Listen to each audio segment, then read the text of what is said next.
Appreciation داد و تحسین کے طور پر دلی کے سلطان اکثر مصر کے خلیفہ کو تحائف بھیجتے تھے۔ خلافت کے احترام یا اشارے کے طور پر اس نے اس بات کو یقینی بنایا کہ خلفاء کا تذکرہ جمعہ کے خطبے اور عید کی نماز میں ہوتا ہے۔ اس کے علاوہ اس نے خلیفہ کا نام بھی اپنے نام کے بجائے مقامی سکوں پر لکھوایا۔ جب یہ سب مصر تک پہنچا، جس نے خلافت کے ساتھ تعلق، محبت اور احترام کا مظاہرہ کیا، تو بہت سارے اہل خانہ تشریف لائے اور کچھ یہاں تک کہ دلی اور کچھ آج کے پاکستان کے کئی علاقوں میں ہجرت کر گئے اور ادھر موجودہ پاکستان میں بسنے لگے۔ فیروز شاہ تغلق، محمد تغلق کا بیٹا، اپنے باپ سے بھی زیادہ عراقی اور مصری لوگوں کے لیے مہمان نواز تھا۔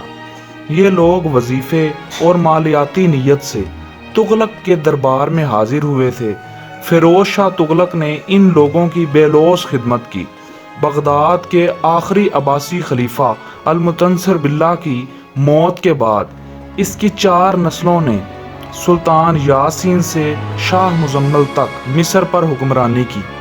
بعد میں ان کا بیٹا سلطان احمد دوم کے درمیان مصر کے 6 عباسی کے خلیفہ عبد الفتح معتضد باللہ ابو بکر کے دور میں اس ملک سے چلا گیا۔ کچ اور مکران کے رستے سے سندھ اور پھر دلی کے دربار میں مدد کی امید کے لیے نکلا۔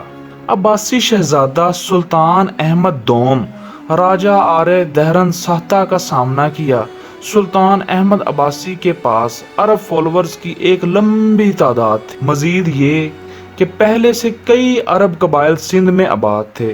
یہ خاندان بلوچستان میں آباد ہوئے اور ان کے آباد ہونے کے شروع کے سالوں کے دوران ہی یہ مشہور رہنما، صوفی اور پیر کے طور پر یاد کیے گئے۔ ان کے بعد ان کی نسل کے کئی خاندان زمیندار اور جاگیردار جو بعد میں سندھ آ گئے تھے۔ جب سندھ اس وقت ستلج دریا تک پھیلا ہوا تھا تو اس طرح بہاولپور کا علاقہ سندھ کا حصہ تھا۔ جب سلطان سندھ میں کوٹ کنگی کے پاس پہنچ گیا، راجہ دھورن نے اپنے لوگوں کو وہیں رہنے کی اجازت دی کیونکہ انہوں نے انہیں معصوم مذہبی تبلیغ کرنے والے کے طور پر لیا۔ بعد میں راجہ جکڑ اور ان کا بیٹا خان بہاول خان کا دادا تھا۔ اس وقت تک عباسی خاندان جاگیردار بن گئے تھے۔ ان کا ایک بیٹا امیر چھنی خان تھا جو بہت چلاک حکمران تھا۔ اس وقت ہندوستان میں شاہ جہاں بادشاہ تھا۔ امیر چھنی اپنی ہوشیاری کی وجہ سے ملتان کے گورنر شہزادہ مراد کے بہت قریب ہو گیا۔ گورنر نے نوٹیفیکیشن جاری کیا کہ تمام جاگیردار اور بہت سارے امیر لوگ امیر چھنی کے ماتحت ہوں گے اور امیر چھنی کو ایک بڑی زمین کا حصہ بھی قبضے میں دیا۔ امیر چھنی نے سندھ میں عباسی خاندان کی بنیاد رکھی۔ اس نے ایک سندھی راجہ کی بیٹی سے شادی کی جس سے 2 بیٹے پیدا ہوئے۔ ایک کا نام داؤد خان اور دوسرے کا نام امیر مہدی تھا۔